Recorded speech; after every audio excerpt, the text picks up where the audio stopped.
Hello বন্ধুরা, নমস্কার। আমি আগে ছেড়েছিলাম, আমার ভয়েসটা ডবল হয়ে গেছিলো। এই যে দেখুন, ঘিমে শাক নিয়ে এসছে দাদাভাই, খুব নরম। আর সবজি বাজার সকাল সকাল করে নিয়ে এসছে। এই যে বিনস আছে, কুঁদরি আছে,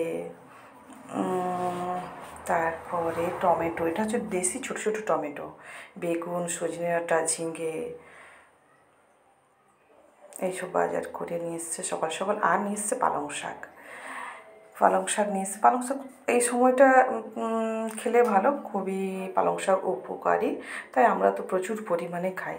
আর আমার মেয়েরা খায় না বলে আমি সবজি ডাল করে দিয়ে দিই। আর আমি বাগানে গেছিলাম, নিম পাতা তুলে নিয়ে এসেছি। এই যে নিম পাতা তুলে নিয়ে এসেছি। এটাকে ভেজে করে খেতে খুব ভালো লাগে। আর নিয়ে এসছে মাছ, মাছটাকে ধুয়ে নিয়েছি। ধুয়ে এই যে আমি নুন হলুদ মাখিয়ে নিচ্ছি। নুনটা ঢোকা মাছের ভিতরে, না হলে ভালো লাগে না, তাই মাছের ভিতরে নুন মেখে রেখে দিলাম। রান্না শুরু করতে দেরি আছে, তার আগে একটু খাওয়া দাওয়া করে নেব। নুনটা মাখিয়ে সুন্দর করে রেখে দিব। এখন থাকুক আধা ঘন্টা, কি তার বেশি থাকলে আরও ভালো হয়। তারপরে মুড়ি নিয়ে বসে গেছি, চানাচুর, আজকে আর টিফিন বানাইনি, আর কালাকাঁদ নিয়ে বসে গেছি। আমার মা, মেয়ে, ছোটো মেয়ে আর আমি দুজন খাবো বলে বসে গেছি। খাওয়া দাওয়া হয়ে গেলে তারপরে আবার আমাদের রোজকার যেমন কাজ, খাওয়া দাওয়া শেষ মানে তারপরে চলো এবার রান্না করতে যাই। এবার আমি নিম পাতাটাকে ধুয়ে রেখেছিলাম, দিয়ে কড়াইতে ভাজতে বসিয়ে দিয়েছি। আর নিম পাতার যে একটা সেন্ট এত সুন্দর আসে না, সে বলার নয়, খুব ভালো লাগে।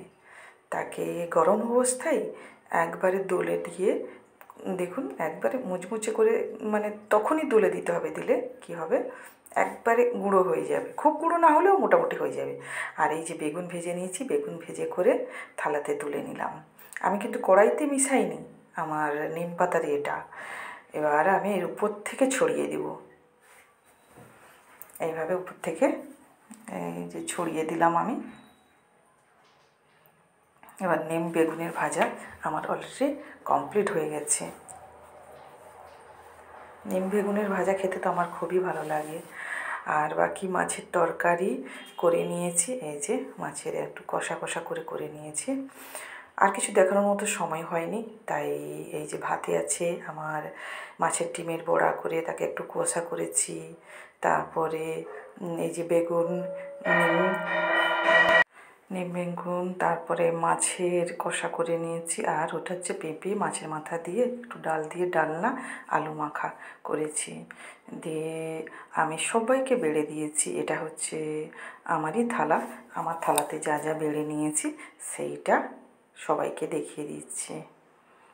আর ডিমের বড়া, যারা আমার ছোটো মেয়ে তো মাছ খেতে ভালো পারে না, কাটার জন্য ও খুব বিরক্তি হয়, তাই ডিমের বড়াটা বানিয়েছি। আর ওর জন্য বেশিরভাগই ডিমের বড়াটা থাকে। এছাড়াও আর তোমাদের দাদাভাইয়ের জন্য থাকে নিম বেগুন, এগুলো থাকে আমাদের। আর নিম বেগুনটা খেতে সত্যি খুব ভালো লাগে। মোটামুটি আমার আজকের রান্না।